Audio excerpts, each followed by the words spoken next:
Hello mga ka-wonders. Ayan, pray ako ngayon kasi masakit masyado yung ulo ko. Wala akong lagnat.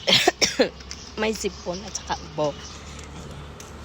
Akad si Inday, punta ako ng 7-Eleven kasi yung paa ko masakit din. Sakit yung paa kasi natamaan nga ng flu. Ewan, wala naman akong lagnat. Pinapawisan naman ako lagi. Yun lang, nangangalay lang yung ano ko, nangangalay yung paa ko. Ayan. Let's go to 7. Ayan, nasa loob ako ng village namin. Palabas, papuntang 7-Eleven. Siguro ang layo niya, 500 meters. Hindi lang ako sure, basta malayo-layo talaga. 15 minutes yung lakad.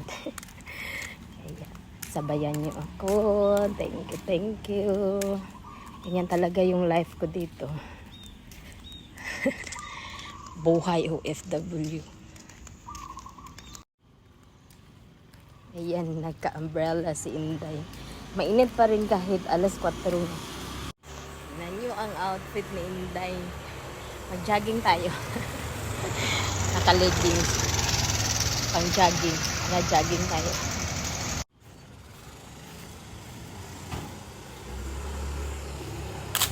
Ganito lang ako. Ganito yung life. Maglakad pag gusto. Sabi ko sa amo ko, gusto ko maglakad kasi maano yung ano ko paa. Masakit. Maglakad lang ako. Sabi niya, anong gusto mo? Ako na ang bibili. Sabi ko, gusto ko ako lang. Ayun. Maglakad siya. Yan, nakalabas na ako sa village. May aso pa. Takot ako sa aso. Labas na ako sa village. Mapunta na doon. Layo pa dyan. Super layo.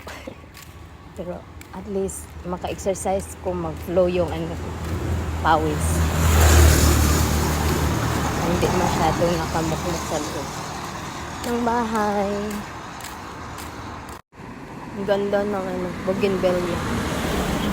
May sasakyan kasi. May sasakyan. Dito ako tatakot kasi may aso. Tapos na-exit lang yung daan. Takot ako dito nasa ano. Ayan, narinig nyo yung aso. Yung aso. Dito ako takot. Pero nakalock naman sila. Kaya hayaan yung takot. Labanan yung takot. Kasi nandyan naman sila sa loob. Sumisilip. Lapit na ako dumating sa 7-Eleven. See you! Suot na tayo ng mask kasi malapit na tayo.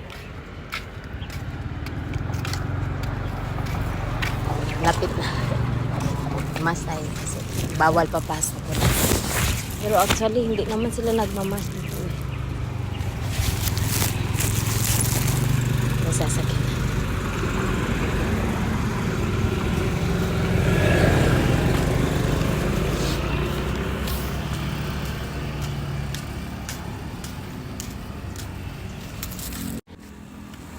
Malapit na.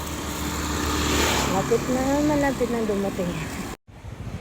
Yan, nasa 7 na ako. Kaulan nun kaayo as in. Yan, kusog ay hangin. Pauwi na ako. Yan, grabing lakas ng hangin. Ang itim-itim ng langit. Kanina, ang init. Tapos nga, bigla lang. Wala lang 30 minutes, ayan na. Kumukulog na. Tapos ang lakas ng hangin. Pauwi na ako galing 7-Eleven. Ayan. Keep safe everyone. Thank you for watching.